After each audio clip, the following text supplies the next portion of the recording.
right?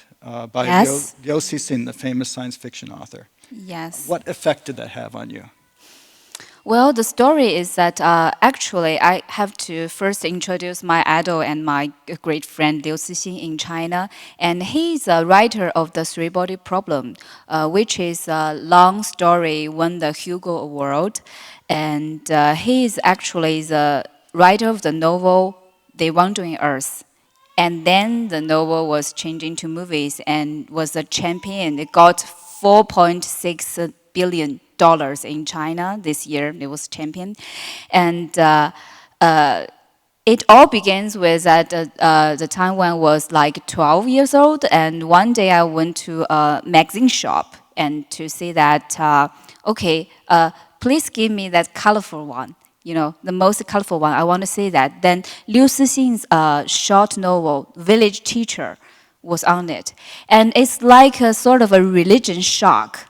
At that afternoon, it's more impressive than my first love.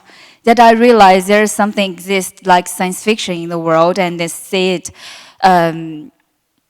It's so amazing because it is science fiction because the story itself is about aliens to come to Earth, want to destroy us. But Liu Cixin write it in a very special angle is that a teacher use here sincere and very professional opportunity to use the knowledge to teach his student, and his student out of nowhere uses knowledge to protect the world. But they have no idea about this because the aliens copied their method into the ship. It's a fantastic story because after reading that, I respect my teacher more. The next day, because I hate mathematics actually, but after amongst that, I feel that teacher plays a very important part in the world because it's kind of like a bridge in civilization. Liu Cixin put this sort of thing in a level of, I don't know, university way to explain to me that career is not a career and it plays a very important part in culture development. So that make me feel that maybe I have to study harder. And why is this story so sorrow that I end up like cried because this teacher is so poor that he teaches in a village, and he end up with dying because he had a cancer and don't have money to do this. He's kind of like a typical hero to finish all of the stuff to save the world, but no one remember him. And at the end of the story is that his student bury him, and there's no tomb actually. It's just a very simple wood thing. They write it with like this easily raised pen to a simple thing. And the end of the story is that the rain falls in the village, and no one know him it ever exist. So it's a universal like kind of story, but the emotion in it is so powerful that make me can't forget it for decades. So maybe that's why I love fall in love in science fiction.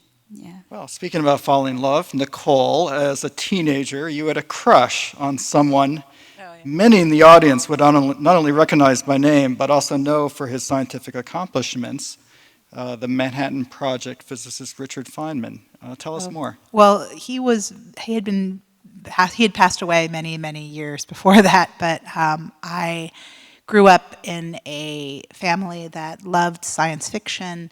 My father ran a science fiction book club out of the house, and so we had a lot of rocket scientists in Boulder, Colorado, where I grew up, and because Ball Aerospace is there, and University of Colorado, and a lot of physics, a lot of people who studied physics at Caltech with Richard Feynman. And so I had heard a lot of stories about him growing up.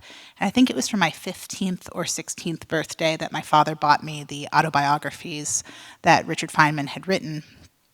And I just sort of thought he was the bee's knees, and I wanted to know more about him. And I printed out pictures and very rudimentary internet at the time and put them up on the grainy Caltech pictures and put them up on my wall. And I ended up writing one of my first screenplays about him.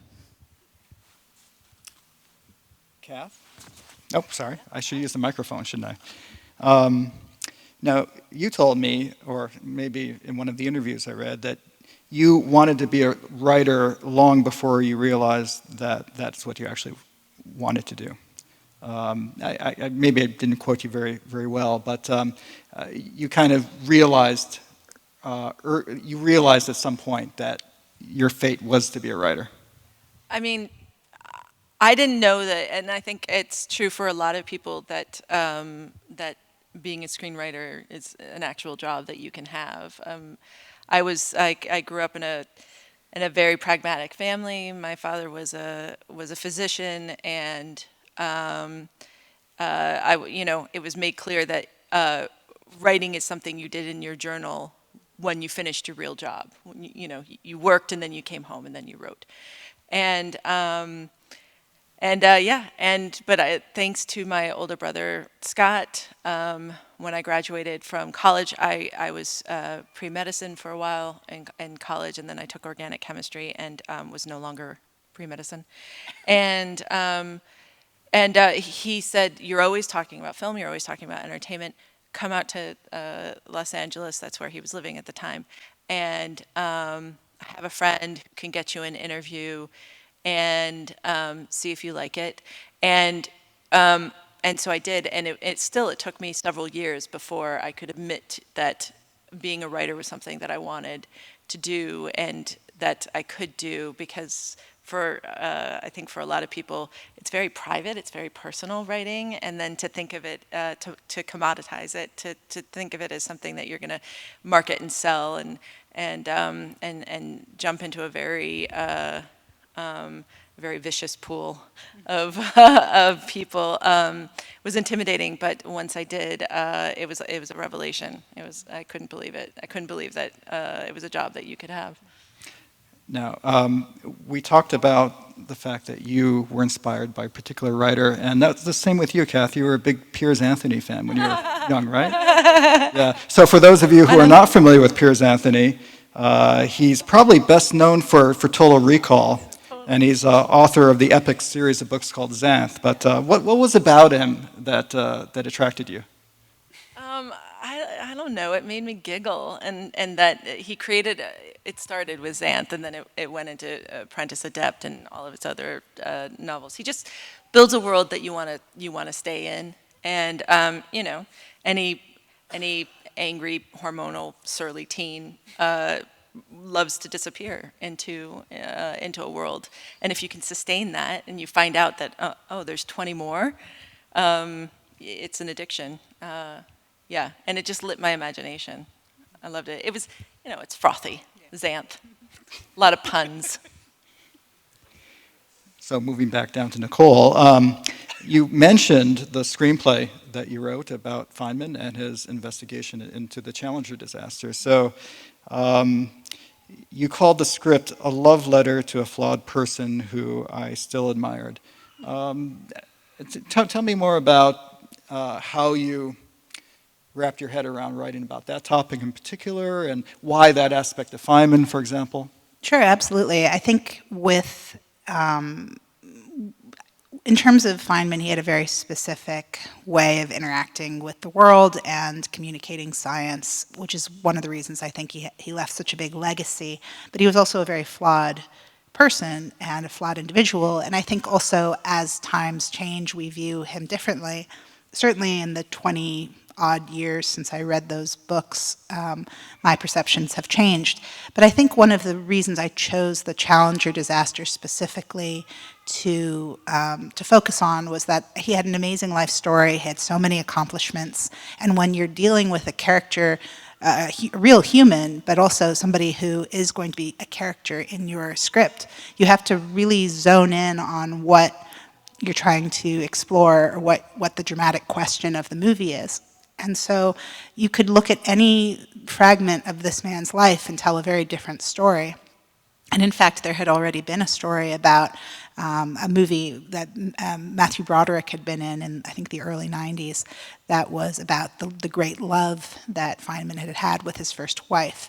And so I was really looking for a story that would talk about sort of who he was at the end of his life, and what does it all come to? What do you do when you have this incredible gift, but also have rejected the notion of social responsibility for your whole life for a lot of very psychological reasons. And then in the setting of the Challenger disaster, which for a lot of people was like, their JFK assassination or their 9/11 in different ways, but just in the sense that it was a very traumatic national experience that happened. And so for me, the Challenger disaster was really my first understanding, or even beginning to understand, mortality.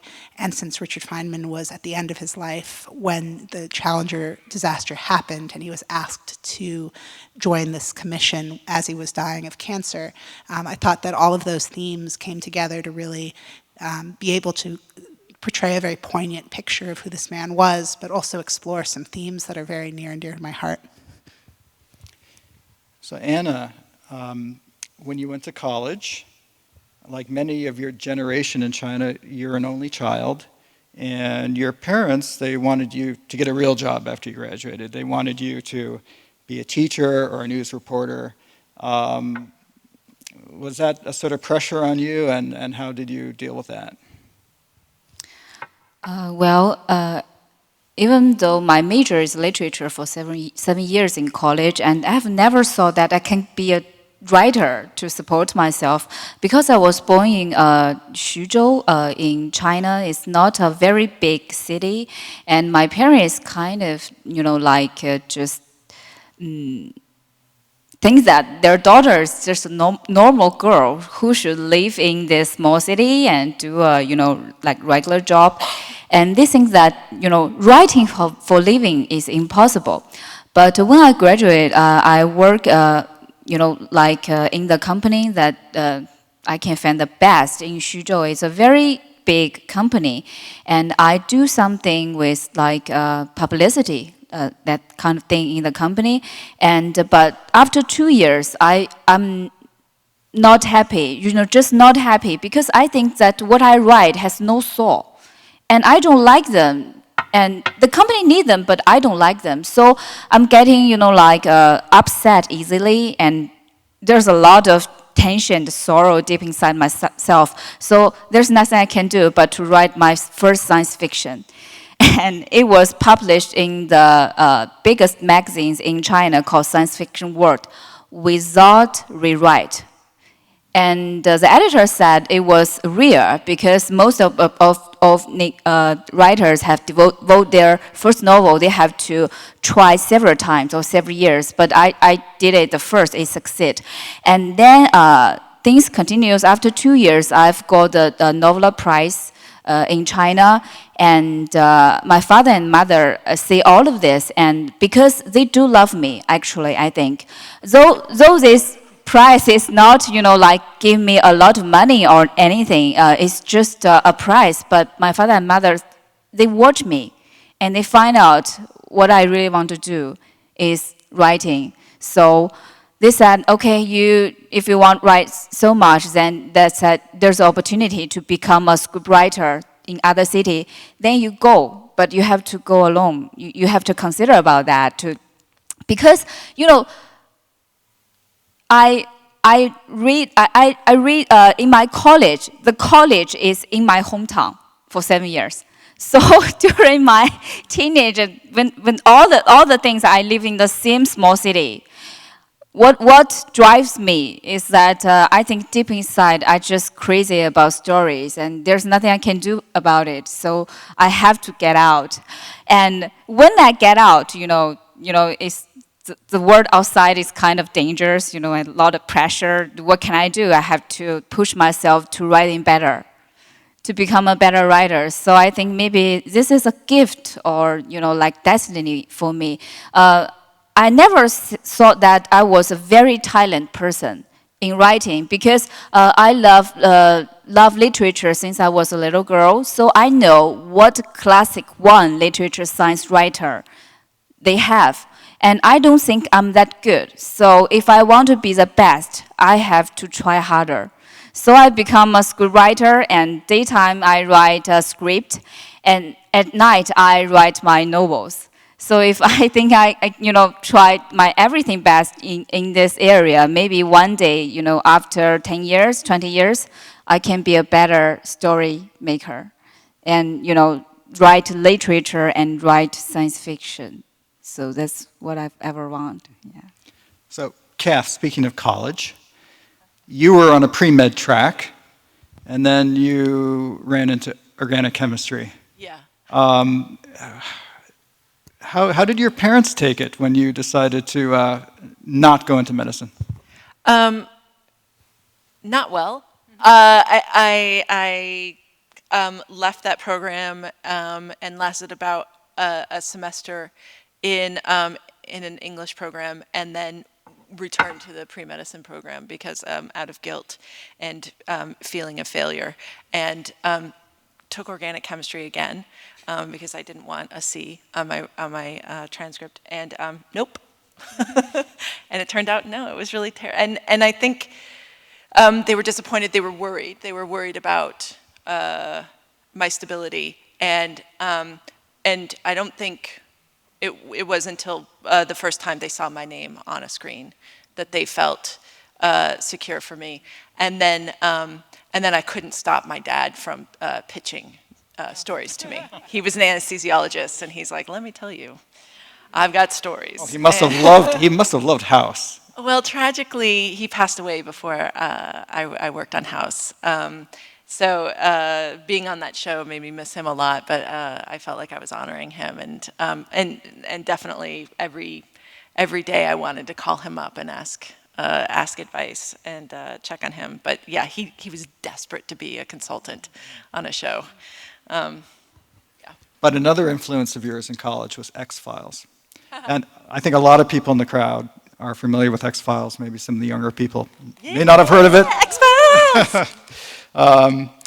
So you love the principal characters, Scully and Mulder. Yeah. Sculler. I just combine them into one. Scolder.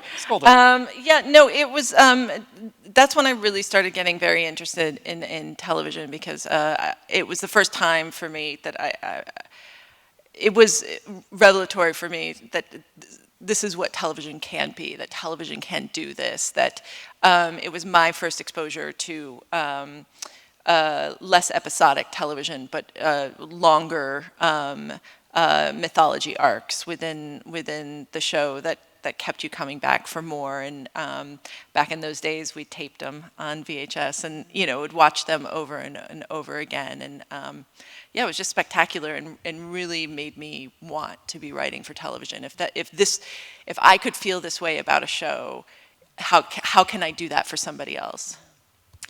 So one of your big breaks was actually working on the TV show Roswell. Give us the real brief pitch about what the series was about for those who are not familiar, and how made it special, how it was special for you. It was based on a YA novel by two authors, Metz and Burns, who actually were on the writing staff. And the premise is, it has been recently remade again as a television show. The premise is the Roswell crash.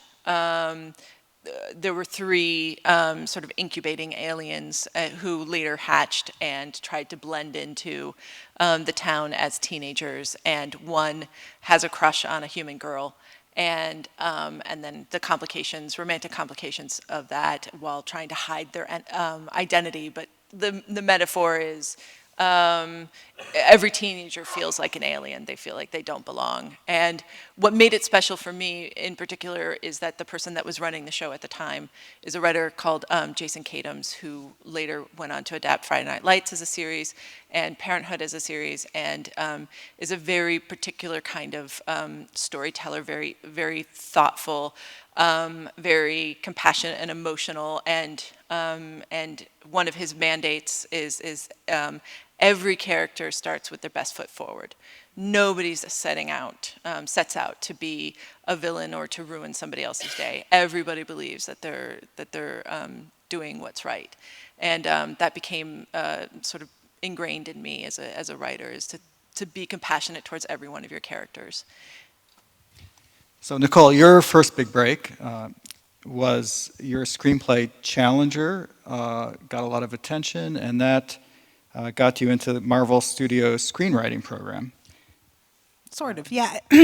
What happened was I went to school for screenwriting and filmmaking, and I wrote the Challenger script when I was still in school, the very earliest version, and it won a lot of contests. And so I started getting work as a screenwriter for about 4 years before I went into the Marvel writing program. So I was writing scripts and selling them in Hollywood, and did work for Fox 2000 and Universal, but those projects didn't get made at that point. And then I was asked to come in and do a general meeting with Marvel because they had liked my other work, and they said, "Hey, would you ever do a comic book movie?" And I said, "Of course," but they don't hire writers who haven't had work produced. So they had this program, which I think they've restarted, where it's invitation only, but they invited several working writers in Hollywood to basically be on staff for a couple of years, and they would have us come in and do rewrites on projects that were going into production, like the first Thor movie and Iron Man 2 and things like that. And we would also have the opportunity to go through their back catalog of movies, which at that time were nowhere near getting ready to be made, because that was in 2009 that I started working there.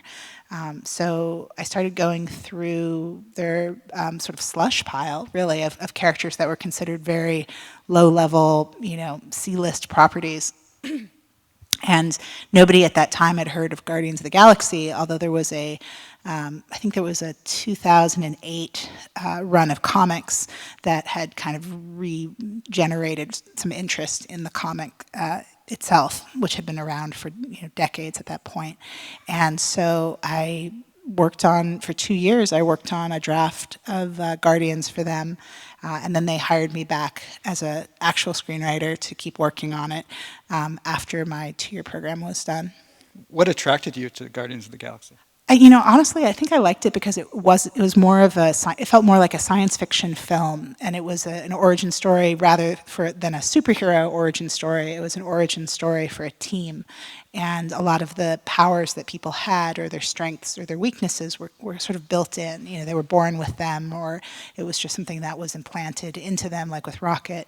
But it is very much, to me, about a family, and it was that genesis, and I was really attracted to that version of a comic book superhero movie. I always really preferred science fiction to straight up superhero films, although now I feel like they're so blended that they're all good. So you've been very patient. I know you're waiting to see some of the film clips, but before we show these, I want to talk a little bit with our panelists about the writing process. And I'll start with you, Anna. You have said that you focus on humanity and emotion. You bring science into the story really in a way that changes the characters or is a turning point in the story itself. It's not, science is not the be-all and end-all of your writing. Tell me more about how you kind of balance characterization and science plot. Actually, my science fiction novel is like, just like Casey just said, just like Nico just said, is that the most attractive part to me is that, first of all, if this story is a good story itself, maybe like teamwork, like love and death, like hero go back home. Things like this is the first. And secondly is that if technology has played some important part of change things, I think the change is a key word in my story. And when I start to, try to write a science fiction story, I think that the balance is very important. Is that if a new technology, not necessarily new, but just the way I want to express, the new angle I see it was invited or popular in the society. And with it appears it changed something. Maybe the life of the character, maybe the way the character think and the relationship before just normal person, how to deal with each other. When these two things collapsed, I think, okay, first the idea would be okay, you know, and then I try to make a balance is by using, you know, for example, I've writing a novel about Mars. And actually, it's a love story. It's about, you know, a man travel to Mars. He can't go back and leave his girlfriend on Earth. And I have to, first of all, I talked with a friend who has this PhD and who knows stars things. And he gave me a lot of suggestions. And secondly, I have to search some articles about historical, you know, like Mars has ever appears in the mysterious stories or, you know, like culture things all through the world. And I Googled that. And then I finally find a spot to balance these two things. It's a little bit complicated to explain. I won't tell a lot of details, but it is about the Mars is a war, actually. Its symbol is a war. And this kind of tension is, you know, like love is like this sort of thing. So this girl and the boy, they are fighting for the power of these things, but, you know, by space travel. By space trip travel. So I think balance is very important because to a story or fantasy, if technology didn't play a very important part, then it is not a science fiction. It's just fantasy.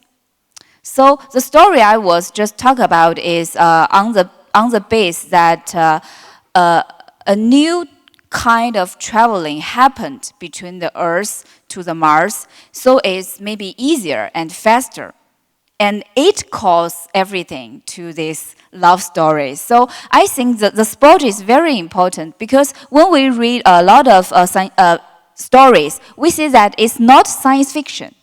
It appears like science fiction, but actually it's not. I think that it's just because the writer himself, he didn't think through the technology. You know, he just don't understand what change happened. He just like put a shell on a love story. That's not enough. The root has to be science, and the keyword has to be change, maybe. Yeah. Good. Kath? You have said that the easiest part of your job is working with other writers. I think that's going to surprise a lot of people in the room here. And I think television is a much different kind of writing than science journalists generally are familiar with. You work in a writer's room. Tell us a little bit about that process and how it is, you know, how writers spark new ideas off of each other. Yeah. Well, I just want to give kudos to all of you in the audience because so much of what we pitch in the room and what we use, what either initiates an idea or is research that we use, certainly working in shows like House, comes from your work. So the basics of a television show that has a writer's staff is there's a showrunner who usually has created the show or has been brought on because of their experience, and then they hire a staff of writers, and you put that staff together like you would a baseball team. So you try to have people of various strengths. Some people who are excellent in a room, some people who are fast draft writers, some people who are punch-up people, some people who are really good character people, and you sit in a room, and it's counterintuitive to what you would think of writers, but because you spend so much time in a room with other people, you have to have pretty good social skills, and a lot of writers' rooms fall apart because of that. People don't have good manners, but you sit in a room all day, and essentially you just grind the story out. So either the showrunner comes in and says, we need to get our main character from plot point A to plot point B. Let's talk about what happens in between and how we get them there. Or other writers in the room will pitch storylines for an A story, or I thought of this fun little runner for one of the characters, and essentially you work as a team, but and you have to manage two things that are always in competition, which is your own voice and the showrunner's vision and voice. You're basically leasing out mental bandwidth to the showrunner, because there are so many decisions that they have to make every day. They just don't have the capacity to make all of those decisions. So you're in the room to help them make those decisions. You're in the room to be coming up constantly with ideas, to be tracking all of the story points that have happened up until that point, but also knowing where we're heading down the road, and bring your own voice to it. But at the same time, everything that you're pitching and executing on the page has to feel like the show, has to be in the creator's voice, or else they have to spend all their time rewriting you. So it's a lot of just sitting and talking through. If somebody comes up with an idea, and I'm loath to bring it up, but one of the main rules is yes and. So if somebody brings up an idea in the room, you owe it to the idea and to the person who brought it up to explore. Okay, if we did that, where does that go? And if you're going to shoot it down, you have to come up with a solution or an alternative. You can't just say that doesn't work. You have to say that doesn't work, but can we adjust it slightly and do it this way? So it's the best rooms are highly collaborative, and you really feed off of each other, and you get excited, and you also you come to rely so much on your other writers, because you'll get mentally fatigued, and there's somebody else there to help pick up the slack, because the volume of television back in the day, it was you're doing 23 episodes in a season.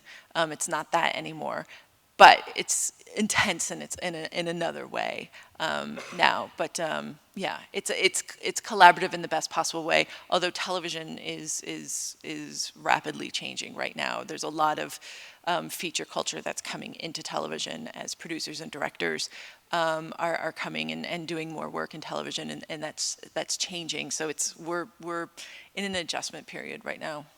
Do you prefer working in a writer's room than to, say, writing solo? Yes. Do not leave me alone with the voice in my head. No, I prefer a group. Okay, Nicole, you have said that you love stories that make you question things that you always assume to be true, and any story that's all about certainty and having something that cracks that certainty tends to be something that you're really interested in. Can you give us that is a mouthful, but can you give us an example or two of that? I would actually really need to think about an example of a story that is about cracking certainty. Yeah. Oh God. Well, there's the movie version of Doubt is the obvious one, which I thought was moderately successful compared to the play, but that's the obvious one that just comes to mind of knowing. That's a movie where you're sure it's like you're certain. Oh, you know what? Another one is a documentary that's called Capturing the Freedmans, which is also similar, about people who are very focused on believing that they are right and that the way in which they view the world is correct. And then as the documentary plays out, it starts giving you more information that makes you start questioning your initial instinct to be like, this is right and that's wrong. And then you start to realize that knee-jerk reaction that we have to want to have some sort of moral certainty frequently leads us into really dangerous waters. So I do think that relates very much to what Kath was saying before about your bad guys, your antagonists, is that you really want, especially in TV, it's so delicious when you have a character you hate at the beginning of the season and then you love them at the end of the season. Oh, absolutely. That's like the best. It's the best. And when they have to team up with the good guys, it's the best thing. And I mean, in film, it's harder to do that because you have less time. But with series, you want to feel like your antagonists in general are real people, and most people who do terrible things really have a justification, and it makes them feel more like real people and less like caricatures. Actually, that reminds me, Rich, of I don't know if you're planning to talk about the idea of likability or sympathy with the main characters, but one of the things that I asked Rich when he invited me to be on this panel was, what can we as screenwriters tell or offer up to science journalists in terms of like what would be helpful to hear. And he suggested that it might be interesting to hear us talk about making a character who maybe is unsympathetic, compelling, or engaging for the audience to watch in the same way that writers of real people doing profiles of real scientists or people might have trouble really getting to the heart of who that person is in a way that makes a reader want to read more. And I actually think this is all very related because it's about compassion for your character. And I feel like whenever somebody has a character who's really unlikable and yet you love them, and they're like, how do you replicate that? How do you take a person who on paper seems like a real schmuck and make an audience person or reader care about that person? And I always think about those friends that I have who are really like difficult personalities. They're kind of sharp edged and a lot of people hate them. You're like, oh, why do you like that person? And usually when someone asks me that, I'm able to say, well, I know they have this habit of being really mean about one thing, but the reason they do that is this, and what you don't know about that person is this, and the thing that I love about that person is this. And I tend to try to do that for all of my characters because I think that I feel like you have to love all your characters, even the bad ones, and that there are a lot of ways of making a character compelling and interesting in terms of, and we can go over some of those if you want, but I think that the core value is that you as a writer have to care about your characters. I have a question for you, Anna. Okay. Just in terms of what you're saying, the shorthand for us is always save the cat. So you have the character have one moment where we can identify with that behavior, and you go, oh, they're not so bad. Oh, I see myself in that character. You have the villain or the hero save the cat. It's a shorthand. You go, this is a good person, or this is a person. You can't. You're allowed. You give the audience permission to like them, to root for them. But what you were saying about in terms of this person is difficult about this thing because of that.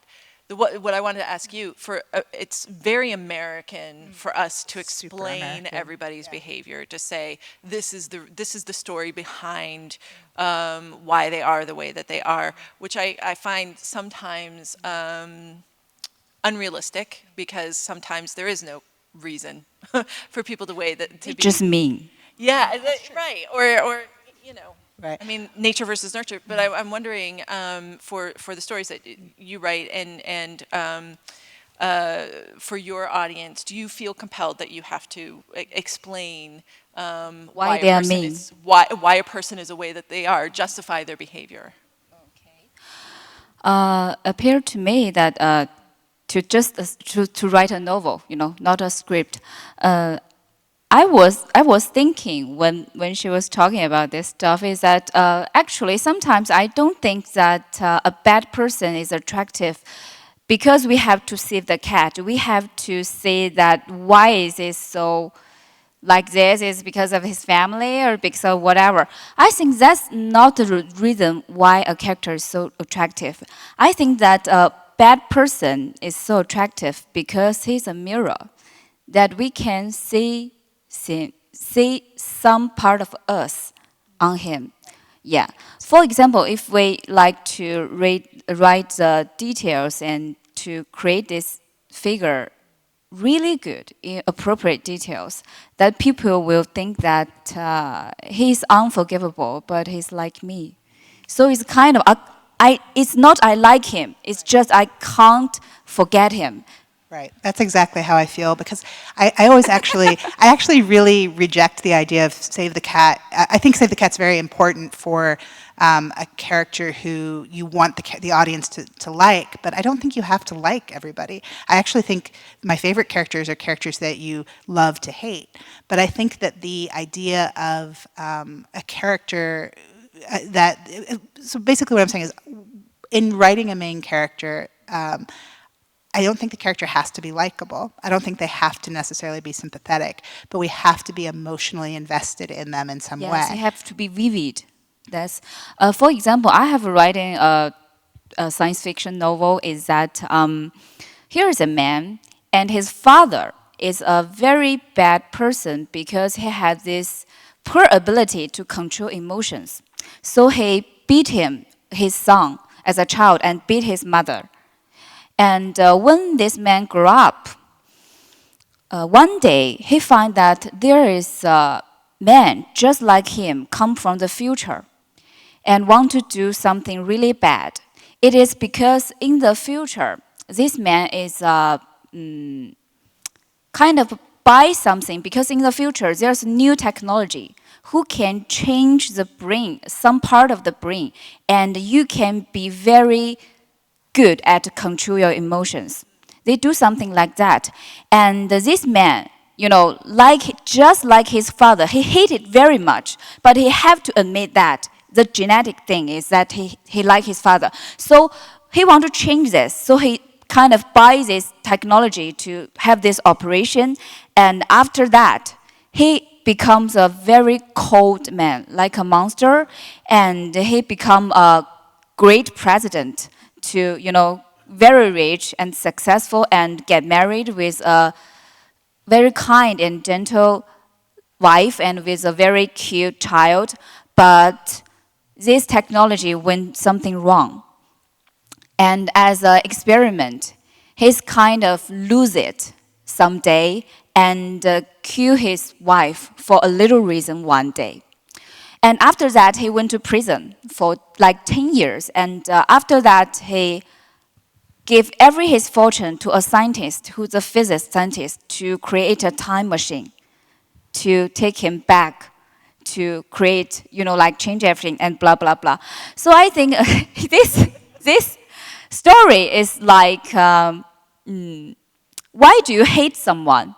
You like why do you hate your father? And why are you just hate something deep inside of your body that you want to cut it off and throw it up? But in this story, it ends up like pretty bad. I think maybe sometimes this is just part of you. If you want to change it, maybe you have to change it in a proper way. Maybe you have to grow up and become mature and to care about other person and with love to cure everything, not just with technology. Well, I think that it sounds like a fascinating story. I want to read it. Thank you. I feel like, when you have a main character, it's sort of like Curb Your Enthusiasm. I mean, those are all really unlikable characters, but we love watching them because there's things that they do that are petty that we also sometimes do, and you enjoy like seeing the cringe humor. They're very funny.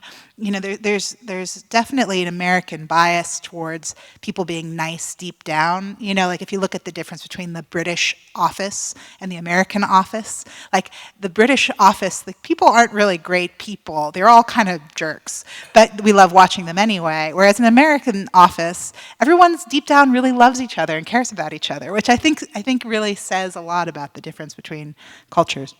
And I was going to say, Kath, the character Gregory House, he is a really crotchety person, and on the face of it, he saves lives. Well, he saves lives, but It's very hot, Well, Yeah, it's smoking hot, I think.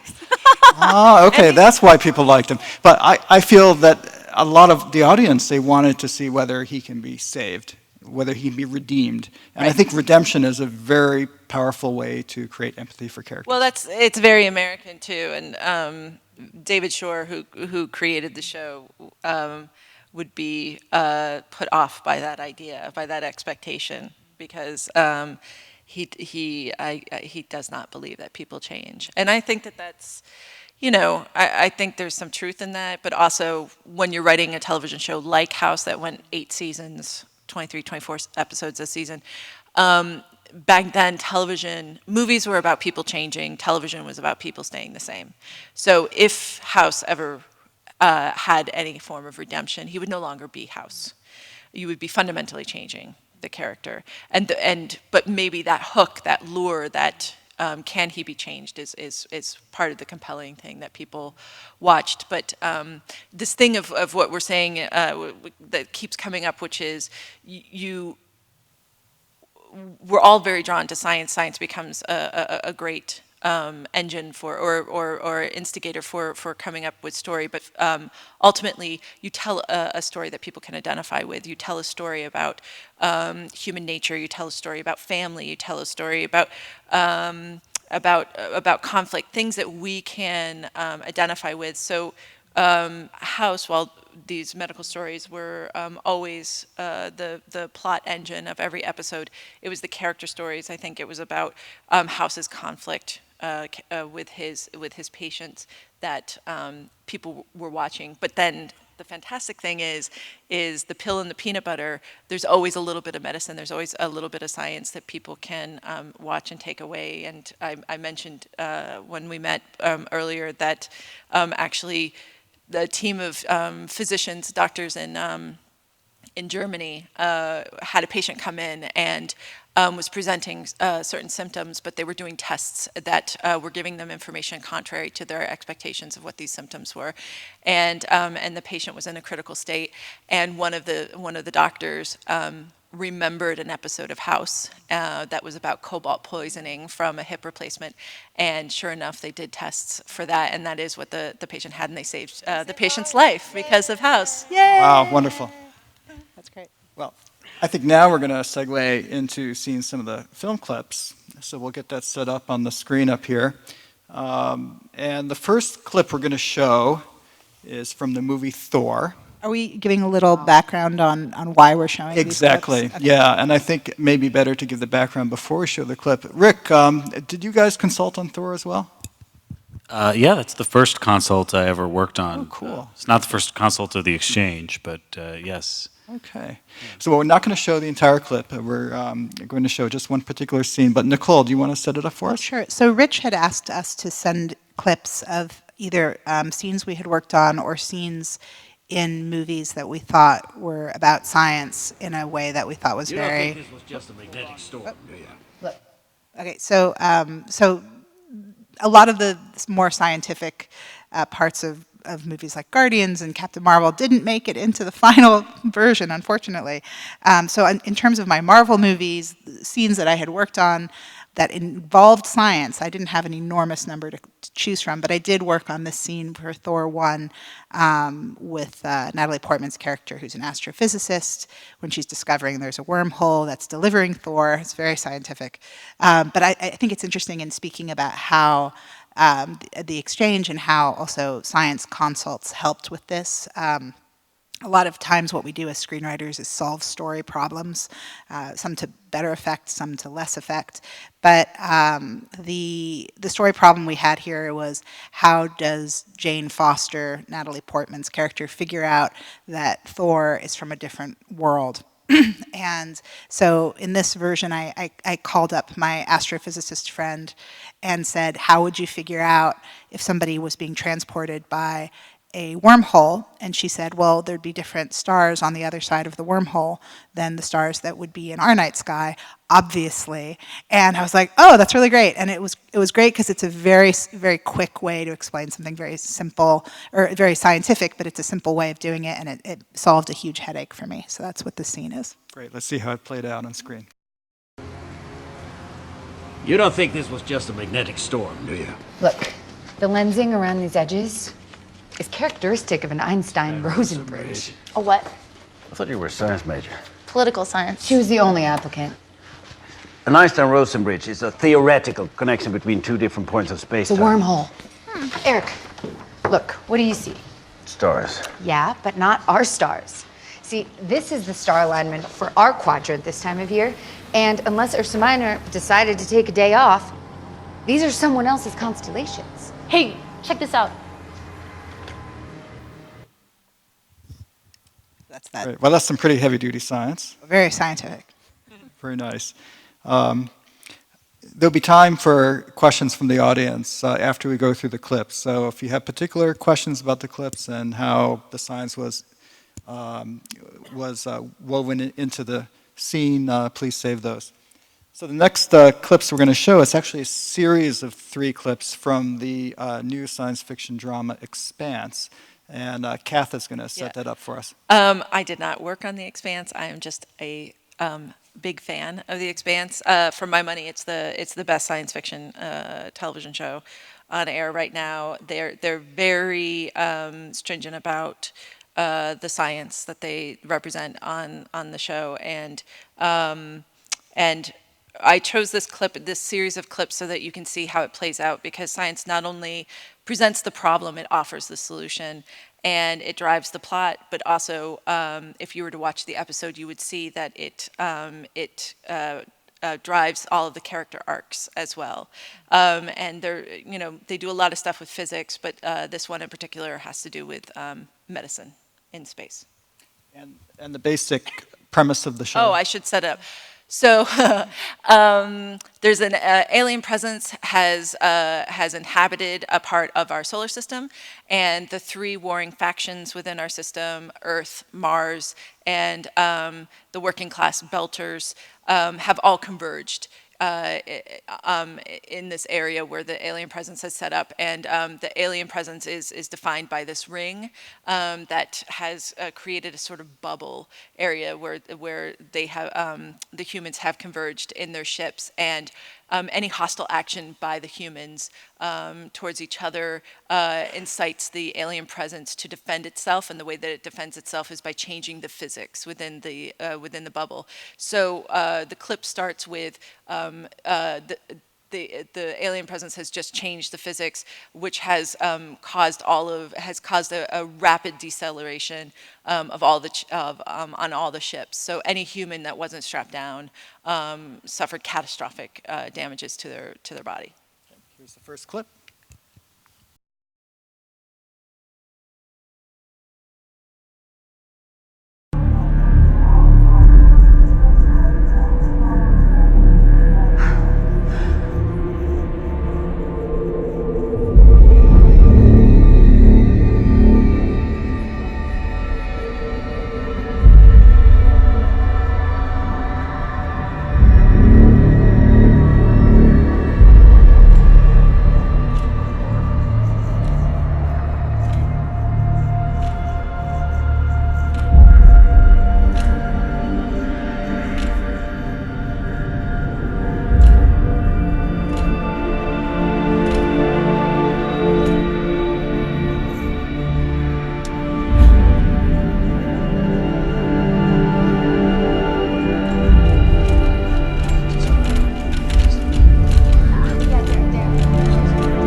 Are you injured?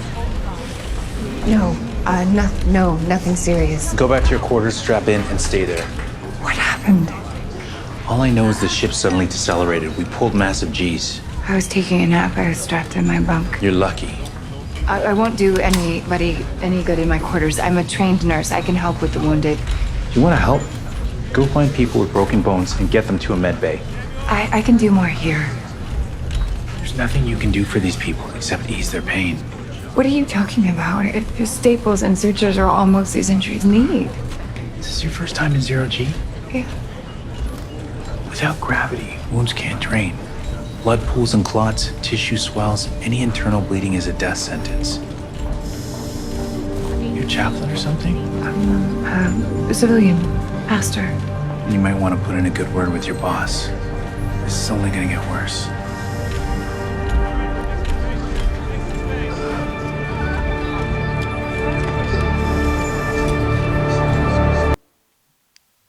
set this next one up, Kath, or just? No, I wanted to show you the three sort of. I don't need to set it up. It's just it's how it carries through to the end of the story. Just. So these are the belters, essentially. These are the belters. These are mortal enemies of the Earthlings we just saw. Okay, here we go. Spin the drum.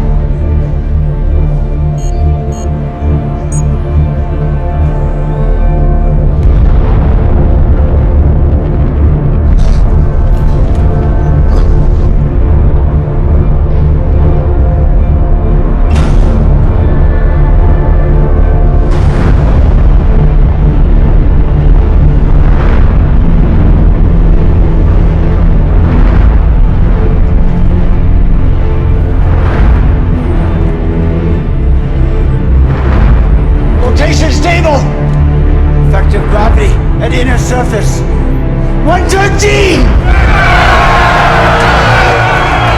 Move all casualties to compartments within the drum and triage the wounded.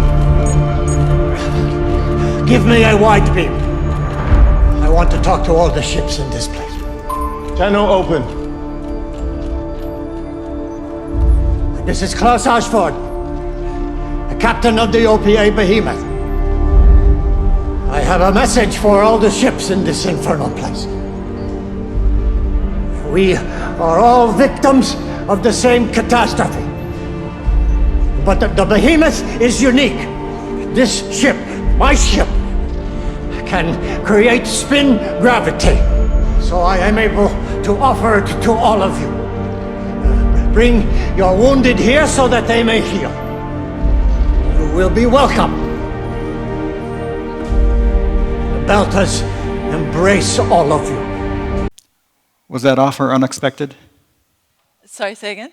So was that offer not expected? No, so science creates the problem with, because of the change in physics, the rapid deceleration, all of these injuries, and suddenly everybody just sort of is faced with their own humanity, faced with their own mortality, and science offers up an opportunity to completely change circumstances for the three warring factions, where they can produce gravity, their ship, so he welcomes even his enemies onto the ship so that they can all heal and fight the alien presence together.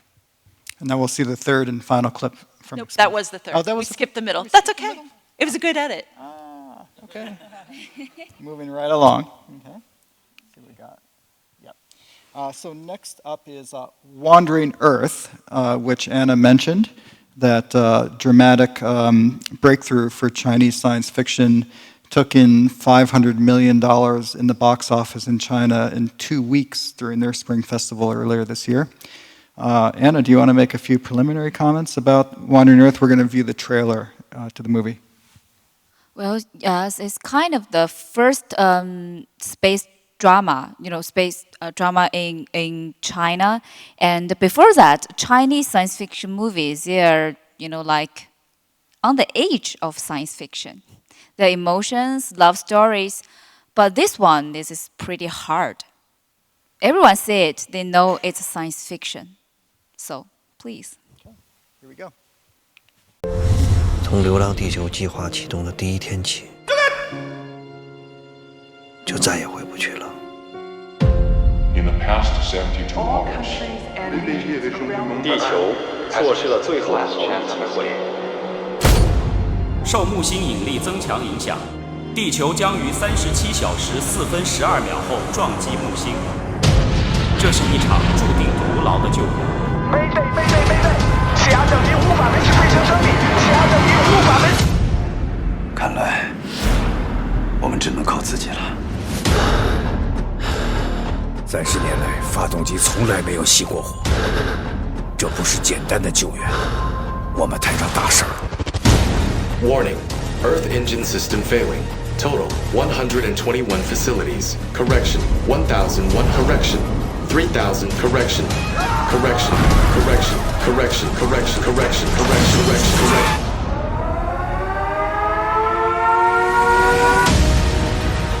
为了我们的孩子。 我们已经没有什么不能失去的。这是军事法庭的，你疯了吗？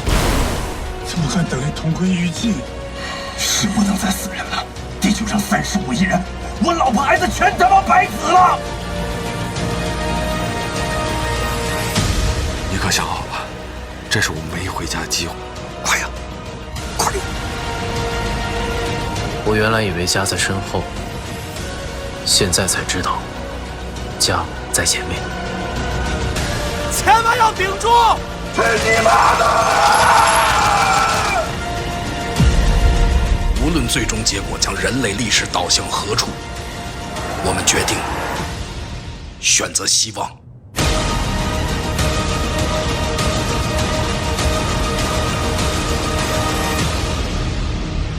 祝地球好运。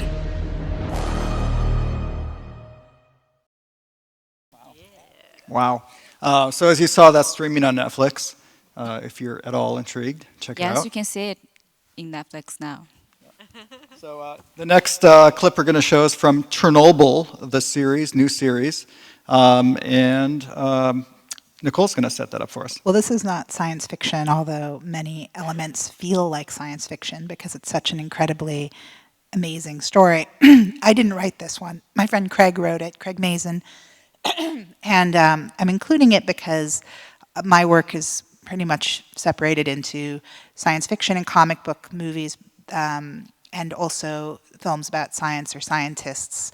And I think that for an audience of science journalists, it's also useful to talk about science in movies and in shows like House, where it's really the true stories that inspire us for dramatized versions of narrative films that involve science. And so the reason I put Chernobyl in here is because I thought it was, and apologies if you haven't seen the show, this is kind of like the climactic moment, so sorry. But you'll want to go see it, you'll want to watch it on TV after this. But what I think is important about this clip is that, as I'm sure you've experienced with your work, so much is about the truth being told, and of course there are many versions of the truth, but this is a series about what happens when the truth is not allowed to come out, and that there are very real consequences to that. And what I think is done so beautifully that applies to both the work that we do and the work that you do is that sometimes these concepts are so important, life or death important, but they get covered by very complicated language or complicated ideas, and so people don't really fully understand how meaningful the nugget of the truth is that's underneath it. And so the series does a wonderful job explaining the science in a very dramatic way of what actually happened when Chernobyl exploded, or when the power station exploded. But I think the moment that I'm showing you here is basically the real meaning, the theme of the show. It's that it's not just machines that break, it's not just one thing that goes wrong. This is similar to what I was trying to do with my Challenger script. It wasn't just about the O-ring, it was about the systems in place politically and socially that allow things to be ignored or the truth to be swept under the rug until it's too late. So I thought this clip did this very well, so that's why I'm showing it. Here we go. Explosion. In the instant the lid is thrown off the reactor, oxygen rushes in. It combines with hydrogen and superheated graphite. The chain of disaster is now complete.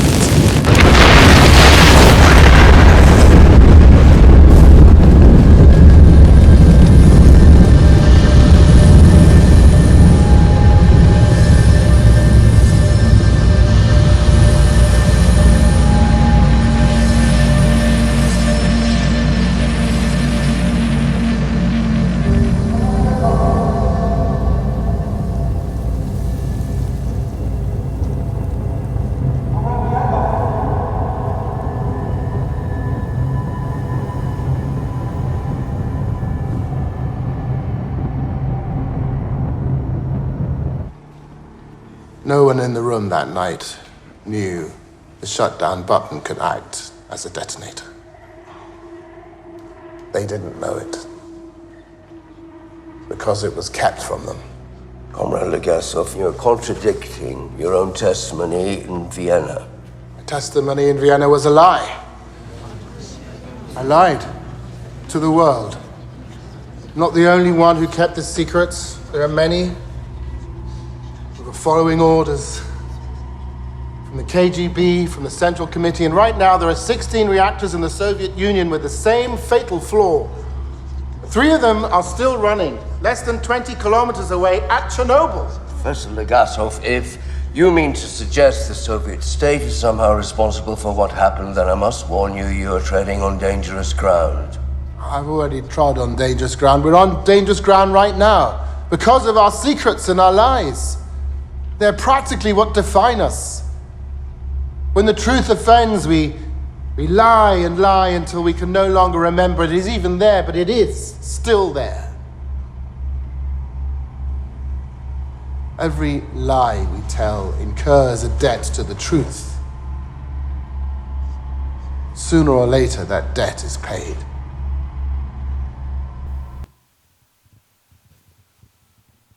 We lie and lie until we can't remember, right?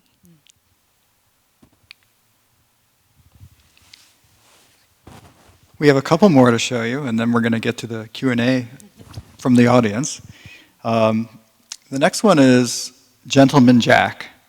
And this series may not be familiar to a lot of people in the room, so just a few words about it and then why you chose this scene. Yeah, it's not a science show. But the reason I chose this is because I feel that our job is not just to embed good science in our stories and use science as inspiration, but also it's about representation of scientific curiosity. And I love what Sally Wainwright did in this clip in terms of she made scientific curiosity seductive. She gave it sex appeal. And I think that sometimes the most that we can hope for is just to spark a little bit of curiosity in the audience and give them something that sticks in their head that they later then can go and investigate on their own. And so this, just like when I watch this monologue, it's like, yes, yes, yes, I want to go learn more about the brain. And if we can craft those kinds of moments as well, I think they can be very effective for the audience.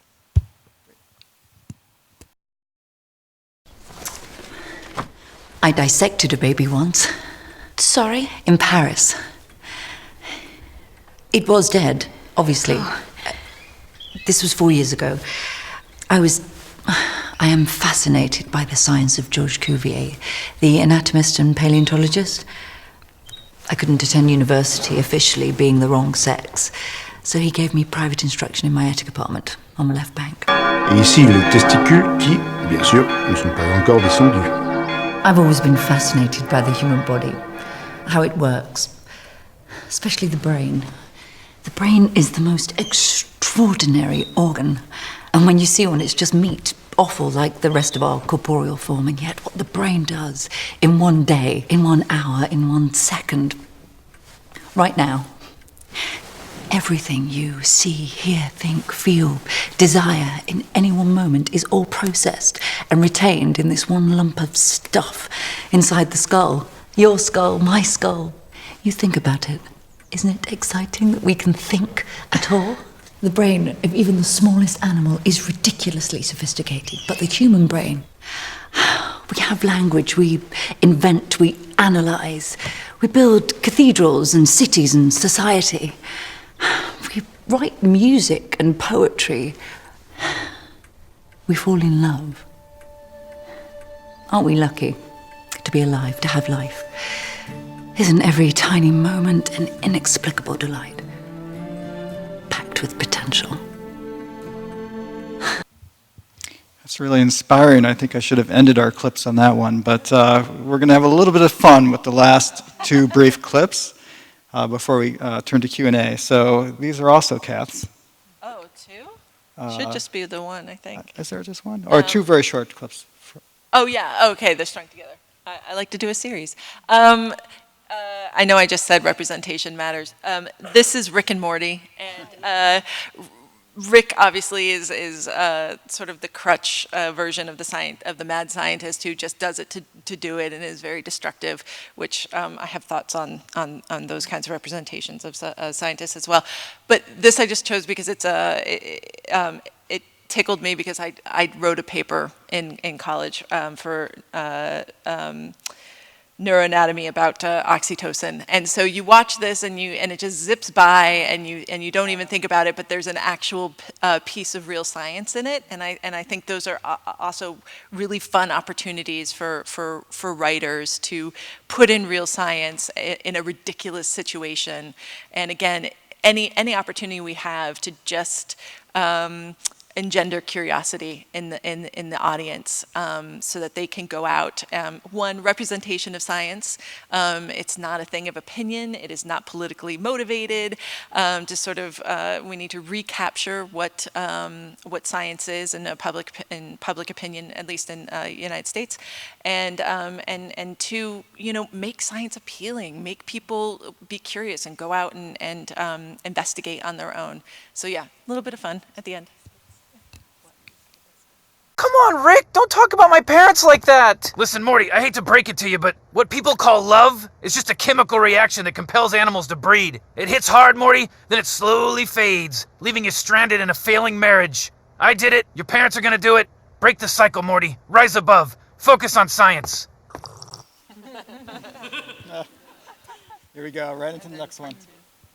Hey, listen, Rick, you know how you said that love is a chemical and all that stuff from earlier? Well, I was thinking, could you make some sort of chemical thing happen inside of Jessica's mind? So where she falls in love with me and all that sort of thing? Like maybe make some sort of love potion or something? Morty, that's such a poor use of my time. It's beneath me. Hand me the screwdriver. You know what? No, Rick, I'm not gonna hand you the screwdriver. I'm not gonna hand you anything ever again, Rick. I'm always helping you with this and that and the other thing. What about me, Rick? Why can't you just help me out once for once? You're growing up fast, Morty. You're growing into a real big thorn straight up into my ass. Listen, this is called oxytocin. I extracted it from a vole. You know what a vole is, Morty? You know what a vole is? It's a rodent that mates for life, Morty. This is a chemical released in a mammal's brain, that makes it fall in love. All right, Morty, I just gotta combine it with some of your DNA. Oh, well, okay.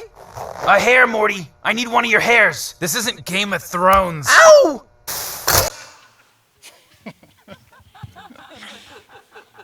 For those of you who are not familiar with Rick and Morty, you're going to be hooked. And for those of you who are, you don't mind seeing it 10 or 12 times. What a wonderful show. So those are the clips, and we have about a half an hour left before the close. I'm just going to briefly ask our panelists to address one last question. Then, in the meantime, why don't people start to line up behind the microphones, and we'll queue up some questions.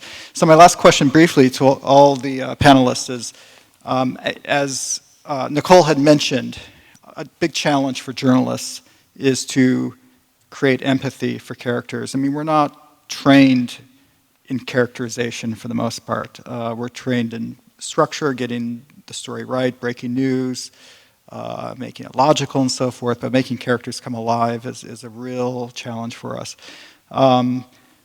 You addressed it partly earlier before the clips, but any other advice you would give on how to create that feeling for the people, for the scientists who journalists write about every day?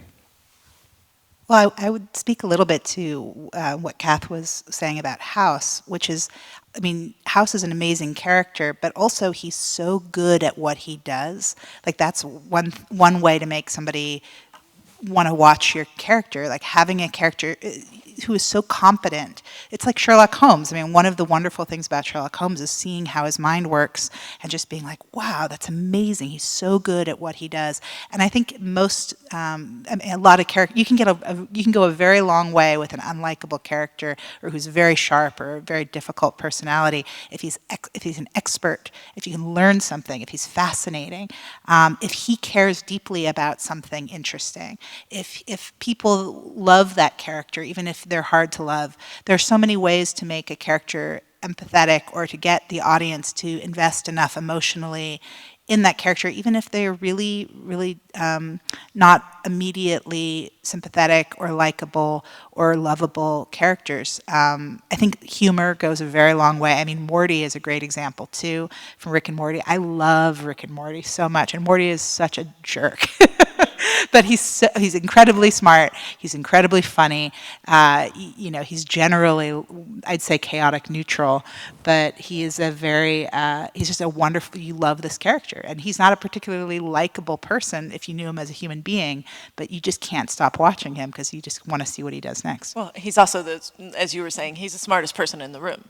He's unbelievably smart. So it's, you know, he's going to get them out of every situation, no matter how dire, with his brain. Any other thoughts, Anna, on empathy, creating that emotional bond with a character? Since today there are a lot of respective famous journalists here, so I think maybe if we write a news or something like have a relationship with this science or things, characters are always in it. And I have written a lot of gorgeous news reports that have won awards. There's one thing in common, that there's emotion in it. It's all about, you know, the perspective you see the world. And I think that real life is story, actually, every day. And maybe before we start to write an article, it's very important that for journalists to do two things. That first, you think that you are someone in these things, or in these whole things. And secondly, that you get off to forget about that you have ever going this real thing, this story. And the characters, how to create a character that in a news report, I think that maybe if this man is not just good or bad, or you may see it as someone around you, maybe like your friend, like your family. If this person are familiar to you and have these things that you can have this connection with, you can, you know, like feel and see him as a more perspective way, in a fair way, like the story happened in Chernobyl. It's not just right or wrong. Maybe it's just all about humility. Because that to write a adorable character is a very hard thing to do, and it needs a lot of skills to do that. I can't say it in all today, but in my experience is that you have to imagine that you're not a journalist. You are actually everybody in this accident, in this news, that you're A and B and C, and to image, just use your imagination, what you will feel and what you can see, what this emotion deep inside of you. And you write all these characters' name in your news down, and you write all the details that you can imagine, and you make yourself happy or sad or everything at the beginning. Then maybe this kind of skill, you know, this is everything that as a script writer, as a novel writer can share with you today, is that emotions and tensions about story, they works everywhere. They works in your article, in your news report. Because, you know, connection is the only thing that every human beings have, you know, like physically or mentally. I think that is emotion. Thank you. Thank you, Anna. Well, let's take some questions. We'll start on this aisle and then move to the next one. So first up, please. What a great presentation. Thank you for organizing it and having the arts here represented. Andy Revkin. I wanted to focus on this one question, which is in the nonfiction stuff, or where it's based on a true story. like those of us in journalism, there's always this tension. How do you keep it dramatic and have it accurate? You know, anyone here who's written a book or long form, you're always thinking, man, I wish this. And it gets really tough when it gets more consequential. I loved Chernobyl. But there's the most powerful scenes in it have some real troubling science problems. There was a UCLA physician, Robert Gale, who wrote a long piece criticizing it, who had actually worked on the radiation treatment, the treatment of the radiation victims, and said you don't get radiated by the body of a friend. You know, he said most of those people were not dangerous to the people around them. He was there for almost 2 years, and it felt like. And I know, you know, I've had 2 things turned into films, and I know all those tensions, and I just wonder if there's a point where if something's more consequential, you have to have a higher bar for when the National Academies or somebody kind of works a little harder on the details. And that seems to be something that would be a tension in a lot of parts of where Hollywood and science intersect. Oh, that is something that I've definitely struggled with. I can't speak for Craig. I know that Craig spent, on Chernobyl, he spent many, many years and used a lot of experts and used a ton of source material and really did try to be as close to the science as possible. And I think he succeeded in a lot of ways. And I have heard criticisms of that particular scene where the wife of a firefighter goes in to be with him while she is pregnant and she ends up losing the baby. I thought that was based on a true experience, but it may be, I mean, who knows what, I mean, she was exposed to this, she was in Chernobyl when the event happened. But again, this is not my area of expertise. I will say what is my area of somewhat expertise is having to adapt true material. I once had a project that was based on somebody who was still alive, and it was very difficult as a writer who cares a lot about authenticity and about being as close to the truth as possible to have the people who have the control over whether or not you get to continue to stay on the project tell me you have to make this very well-known historical character that we all know who at that time was alive. You have to make him either a hero or a monster in order for him to be palatable as a Hollywood character. And I pushed back because I said this particular person, who I will not say who it is, this person is a mix. You know, he's a little bit of both, like most people. And they were like, nope, this is a big Hollywood movie. This either has to be like a movie exposing what a jerk he was, or it has to be a movie making him out to be the greatest hero of all time. And I spent many sleepless nights, and I ultimately did not get to stay on that project because I didn't feel comfortable doing that. Somebody else did.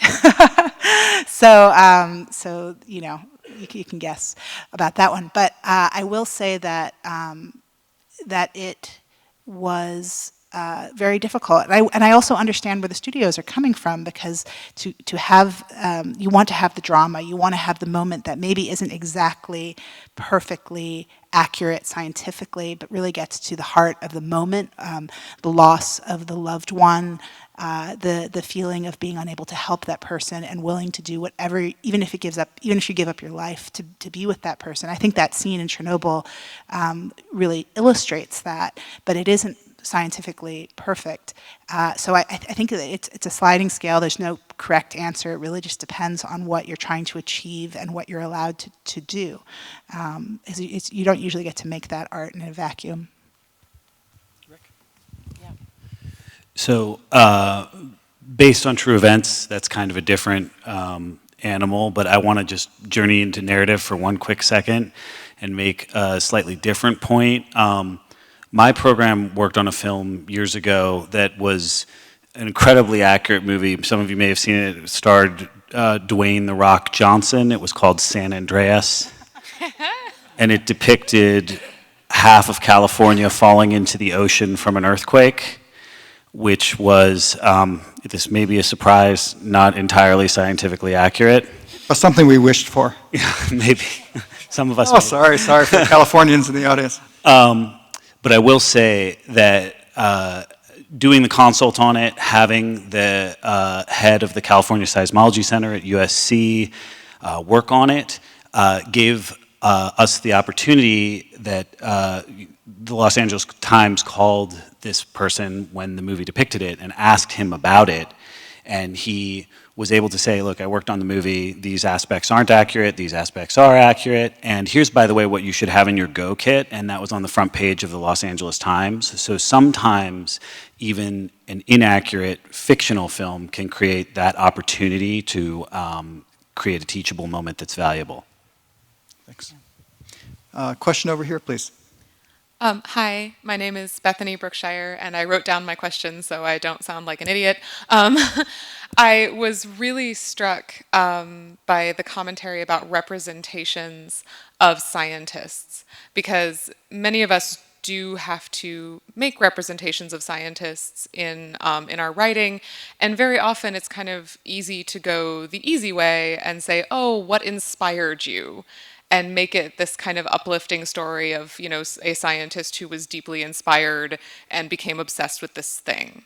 Or go the other easy way and say, oh, it's this maverick who's fighting the system, right?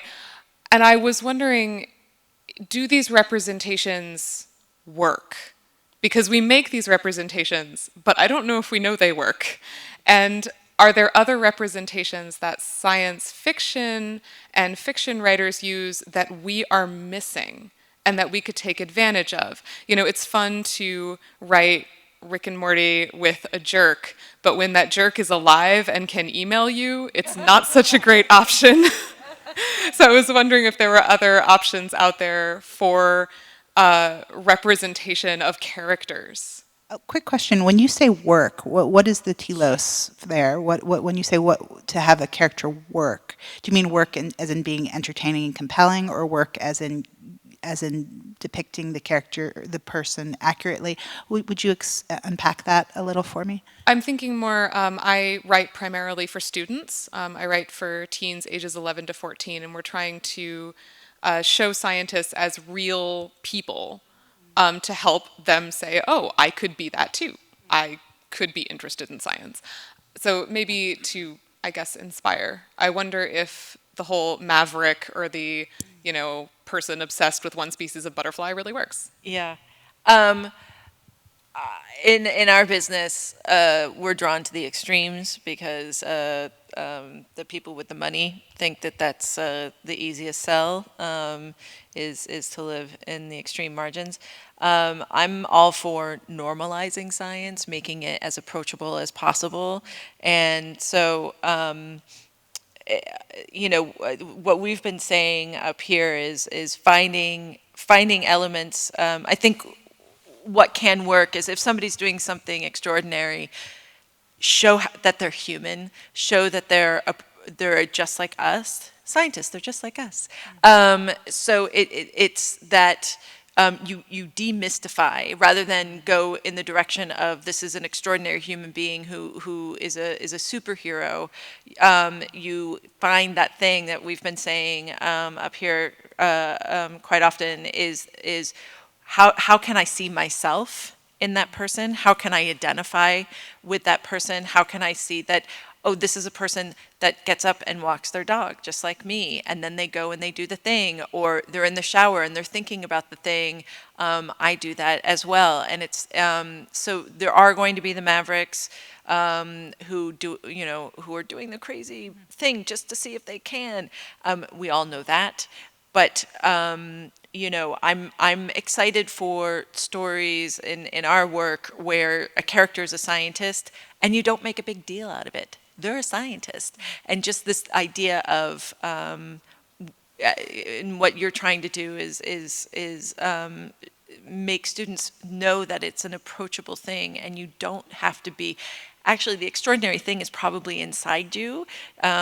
But you don't have to be super duper special to be a scientist. That you can see yourself in them. So find a thing or a quality about that person that feels very real, that feels very approachable. Would be one way. Yeah, I agree with all of that, and I also would piggyback on that and say that in addition to representation, not all scientists are what we have seen mad scientists or really like lonely, sad people by themselves in a laboratory, you know, like really just a wide variety of people, every kind of person, and showing them being social and collaborating, because frequently people don't go into the sciences, as I'm sure you've heard, that this study says that young people don't go into the sciences because they have the perception that it is a very solitary and lonely activity and not like a collaborative social activity.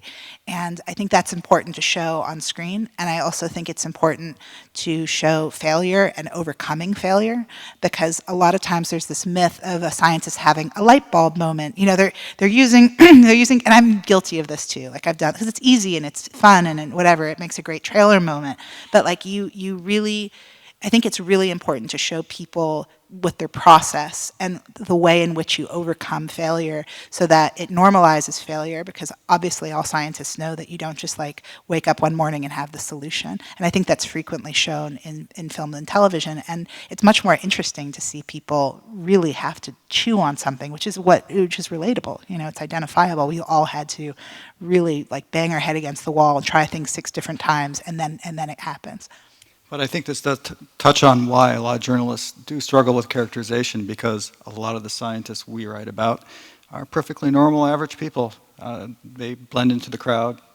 They don't have any tics, or they're not mavericks or whatever. So how do you make them kind of come out of the page as a real person? That's where the struggle often is. Take a question over here. Yes, thank you. Federico Cuxo, I'm a science journalist from Argentina. My question is many scientists and engineers are science fiction fans. My question is, do you perceive that your ideas shape in a way the ideas of science and technology? I'm thinking about Frankenstein, Asimov, Star Trek, for example, how Ms. Gu's work or Cixin Liu are impacting the scientific community in China and all the world. Do you perceive that effect in the scientific community? Of course they do. And actually, like you said, this Asimov and, you know, like the 3 famous writers in the golden age of American, they have a science background. And they're scientists and writers at the same time. So they make a perspective of things that sometimes inspired scientists. And I think the difference I think the difference between science fiction writers and the real scientists is that the imagination is a little bit brutal. You know, if you focus on everything have to be real, that's the beauty of the scientist. But if you just kind of so stubborn on it, you will lose a lot of possibilities. So I think that the science fiction writers, they, with a background as a scientist, they make these perspective things with imagination that spares scientists. For example, in the the three-body problem, the Liu Cixin make a theory. It's about I don't know how to say it in English, but it's like division things. It's like you crush your enemy with a very powerful weapon in a physical scientific way. It means 3D to demotion. That thing is that some physical scientists read it and say that it is bullshit. But this theory was quoted a lot in modern times China. Sometimes with scientists, sometimes in social, that a lot of CEO and president in companies, they quote these theories to, I think society science is also science, right? So this is one example that you use science with imagination, then you can change something. Yeah. Just quickly, I mean, I love the give and take, and I absolutely agree with you. Just an example that personally, I was I was invited to be in this think tank with the creator of MacGyver, the original MacGyver, who sometimes freelances for Department of for Homeland Security, and they got screenwriters and game developers and artists in a room together to think about security issues in the airport. I won't go into details, but there is a lot of dialogue going on that you wouldn't necessarily expect, and it is that we're not held back by how things can actually be possible. We just clickety clack, and then a prop master and a special effects and a visual effects team make it possible. So yeah, so we have permission in our imagination in a way that some scientists aren't allowed to, and so yeah, that give take is I see it all the time. It's great. Yeah, I would say I couldn't speak to specific ways in which work that I have been privy to or I've worked on has directly impacted the scientific world. I will say that I have had a lot of scientists say that I know a lot of scientists because of my work with the Science and Entertainment Exchange, and many of them have said the reason I went into this line of work was because of this movie or this TV show. And I think that in terms of a recruiting tool, we're really great. It's a very useful thing. And I feel that I've heard many engineers and scientists say that one of the most useful things is being able to, while they're doing a pitch for funding, reference a movie or reference an idea from a movie so that it's almost like a shorthand for what they're trying to accomplish. And so for that I know, but I'm not quite sure if there's any specific. Rick, you would probably know. Two quick thoughts. The year Brave and Hunger Games came out, there was a record enrollment of girls in archery classes. Also, after CSI first aired, there were colleges scrambling to actually create forensic science programs because that was not a thing before the show.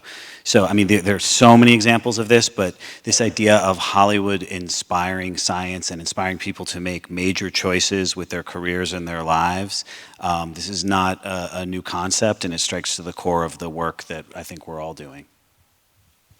Question on this side. Hi, I'm Leah from Germany, and I've got two questions that are connected. We saw two, or actually more than two different ways to embed science in a scene, but I wanted to talk about Thor, where it just felt a little bit like, don't want to say name dropping or buzzword using, but you just really briefly dropped the name of the Einstein-Rosenberg bridge, so it felt like whoever is interested in that can just Google it easily later after. And then there was the brain scene, where it was all about concept and not really about explaining one detail or dropping a name. How do you choose which form you use? And did you ever get some kind of feedback which inspired maybe people more who watched the movie? Well, the buzzwords definitely are a thing. I think part of it is that Marvel doesn't generally want to, not that I'm speaking for Marvel here, but my experience has been that you want to get to the story, you want to get to the movie, and rather than having a very sort of in-depth explanation of what of the physics behind the wormhole, saying wormhole, saying Einstein-Rosenberg, just because it's what, it's more, I don't know, a little maybe less buzzwordy than wormhole, but the idea of just like, how can you concisely get this idea across so that people will grasp it, and then we can go into the story. So it's less about the love of the science, although there's definitely, there's another scene that I didn't play of Jane Foster talking about her father, and I don't even know if it actually made that if that got into the movie or not, but about her love of science and how her father inspired her, and the wonder of the universe and how it's unending, and they're sitting on this roof. And that is more about, that's more, I think, along the lines of what you're speaking about in terms of the concept and the wonder and the joy. And then there are, sometimes you just use science like a hammer and a nail, where you just you gotta get get that down, that foundation down, so you can get to the bigger story. And so it's really just my experience is it depends on what the subject matter of the scene or the movie is. But sorry to interrupt, it doesn't depend on what kind of science you're talking about. So if it's astrophysics or, I don't know, biology or medicine. No, I think it's not a satisfying answer, but the answer is it depends. One is is the Jane moment that you're describing, that is character. And so with character, it's much more emotion and philosophy and worldview. And in the other scene, it's plot, it's information, and it depends, because in certain moments, specificity buys you credit with the audience. So you don't have to go into explanation, because if you give a name to it, they go, oh, that's a real thing. I believe this person because they've put a name to it. I don't need to I get the gist. And sometimes if it's a function of plot, you need to understand this specifically in order for you to follow what's going to happen next. Then you have to, get a little more expository with it, get a little more explanatory with it. Specificity, again, buys you credit with the audience. And then it's just a give and take about how much how much information do you think the audience needs in order to continue to follow the story and to buy in? We're running a little bit late, but we started late. So why don't we go to 10 past 10? We could at least get a couple more questions in. And if I can't get to your question, please come up afterwards, and we'll try to answer it. So maybe a question on this side and then a question on that side. Yeah, so, okay, my name's Catherine, and I love this presentation. You guys are all heroes of mine. The question I have, actually, you just started speaking to it when you're talking about things that you do for your audience. And actually, I thought about it from the Rick and Morty clip where you said, oh, it's so great because we can sneak this little bit of science in, with the oxytocin. And so this is going to be a vague, it depends question. But I'm just looking for examples of how you think of your audience, what their role is in your head when you're coming up with ideas, when you're laying them out, when you're deciding what to do, and then how do you advocate for them? Those are big questions. Yeah, so, whatever you feel like saying is fine. Let's see. I will say that one of the first things I ask myself when I'm writing a project is, who is my audience? Is my audience a 14-year-old who is going to see the movie 7 times because it's summer and wants to be entertained? Or is my audience a larger perspective, people who maybe want to feel something very deeply? I mean, obviously there's this thing called 4-quadrant movies, which is this terrible marketing term that just means everybody, men, women, young, old. And I think the truth of the matter is that the broader the movies, the less specific you really get. When you're trying to get as many butts in seats, as another annoying Hollywood term, you don't get to be as specific as if you're like, this is a movie that we're making for a very small amount of money, and therefore we can be very specific, and that it's 2 people who've had these kinds of, who want to have their heart broken. Sometimes you want to go to the movie to the movie theater and have your heart broken, but you don't necessarily think that like a 14-year-old or a 15-year-old is going to want to do that. And maybe there are definitely some, but it's about range. And usually the more expensive and larger the movie is, the less opportunity to be super, super zeroed in and specific. And that's sort of why broad movies tend to be a little broad, unless you can find a great director, a great producer who believes in it and is a big enough deal that they're like, look, we know it's $150 million, but trust me on this one. So that's my answer for that. I always think of the audience as my employer, that the reason I get to do the job that I'm doing is because of them. And so I take that responsibility very seriously.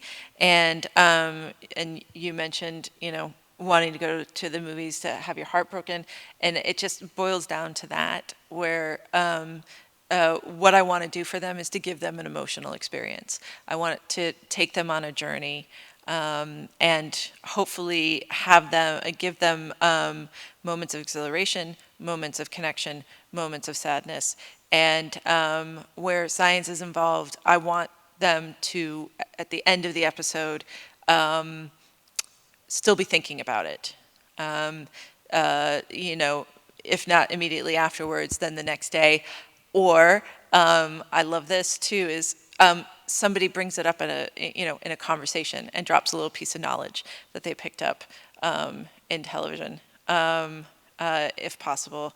And yeah, I mean, give them a good time. It is basically it. It's you know, you're not writing for yourself necessarily. You're not writing to satisfy yourself. You're writing for your audience, to give them emotional experience, and maybe if you can, give them something to think about that's new.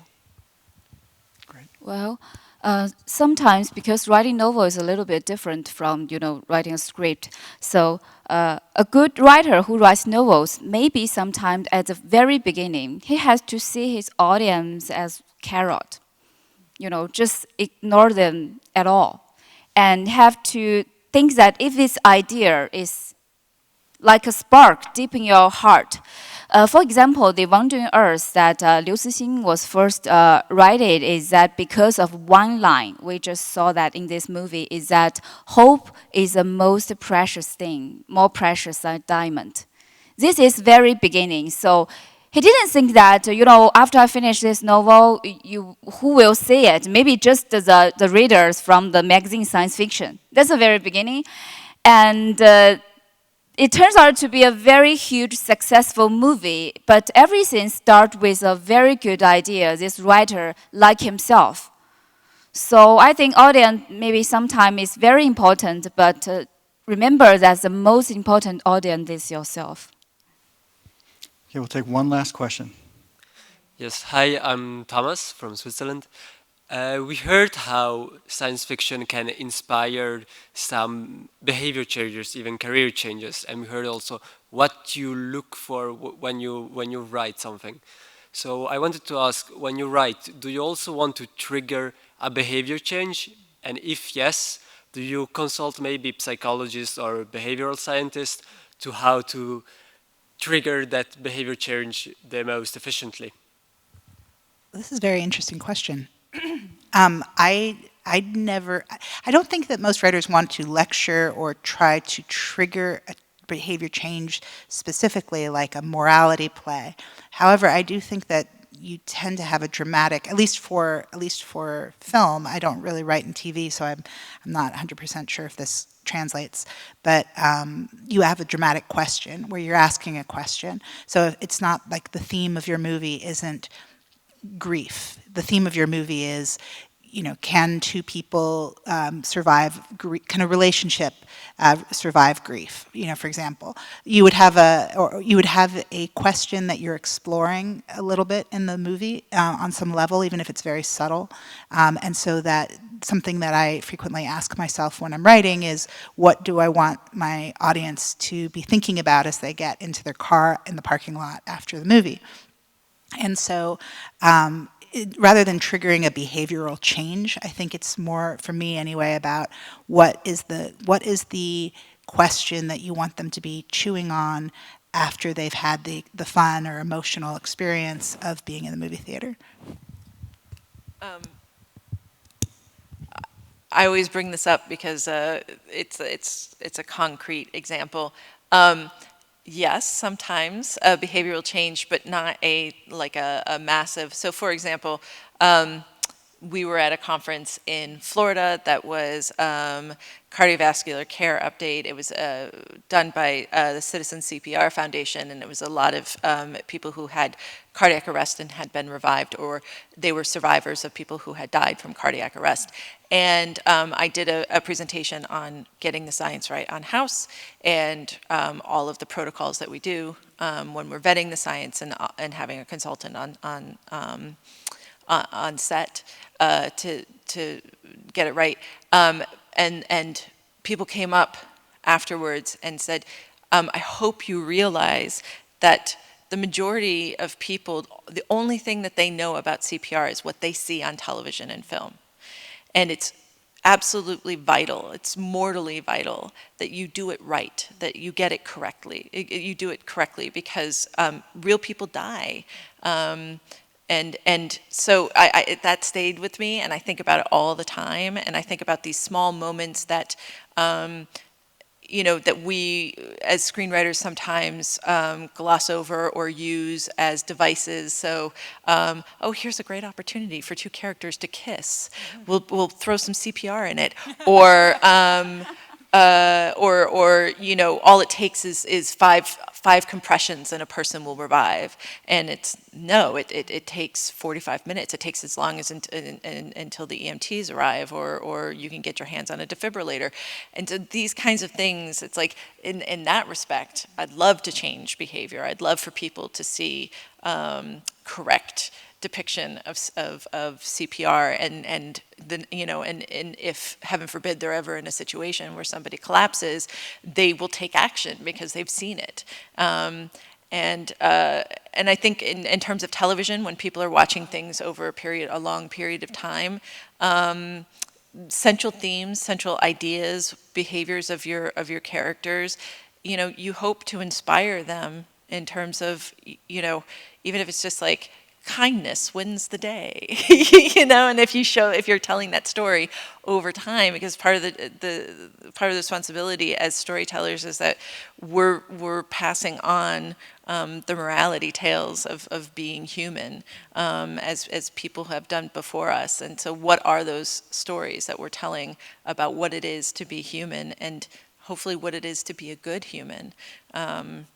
Those kinds of changes occur to me. But in terms of Darren Browning the audience, doing a little manipulation, I don't think we specifically try to do that. We try to, invoke an emotional response, but I will say that there is something about passing the torch or call to action that a lot of times really inspiring movies. You leave the movie theater saying like, wow, that person did something really amazing despite all odds. What would I do in that situation? Because you want to have the person identify so strongly with that main character that they're like, wow, would I stand up and do the right thing? Would I risk my life? Would I sacrifice? And that question, I think, it's not necessarily like you should do the sacrifice, you have to do the thing, but if you just sit with it and you really have to do some hard questions, and I think that tends to go over well, because I think human nature is to rebel when someone says you do the thing. They're like, well, maybe we won't do the thing. What if we didn't do the thing? So you're not my mom. So I do think that posing questions that people have to sit with on their own is always, it can be a wonderful thing. Well, science fiction is a very special fantasy because it's not realistic. So I'd rather say that science fiction is a warning, because our relationship with science fiction is a long-term relationship. We won't change immediately, but the warning helps us to think in a different way, and maybe in the future we will change. Is that actually science fiction, to me, deep inside, I think it's pretty dark and threatened and dangerous because it has effect of warning. You mean that every day, bad things happen around us, like political problems, racist problems, and pollution, and everything that human beings terribly to this earth. And we made a lot of mistakes in history, and we will do something bad in the future. So what kind of, rule or part or thing will give warning to that? That's science fiction do. Well, science fiction do that, not in a science way, not in a realistic way, but in a fabulous, imaginary, colorful way. We have to use all our skills to make a good story, to make a good film and movie. But deep inside, you could see all of things is about a warning to remind human in this planet, you are not the center of the university, and you are just weak. You made mistakes. You are making mistakes, and you will make mistakes in a very far future. And I think it will change something. It will change our behavior. But I think this is our responsibility, to make science fiction more vivid and more useful. I think it's really impressive that Rick Sanchez has been paying very close attention to the panelists, to your words of wisdom. And since this has been taped, I just want to go on the record and say I love California. I don't want it to fall into the ocean. Well, Rick Lovett and I want to thank our panelists for sharing their thoughts and experiences with us today, Kath, Nicole, and Anna. Thank you very much. Thank you so much. Thank you very much.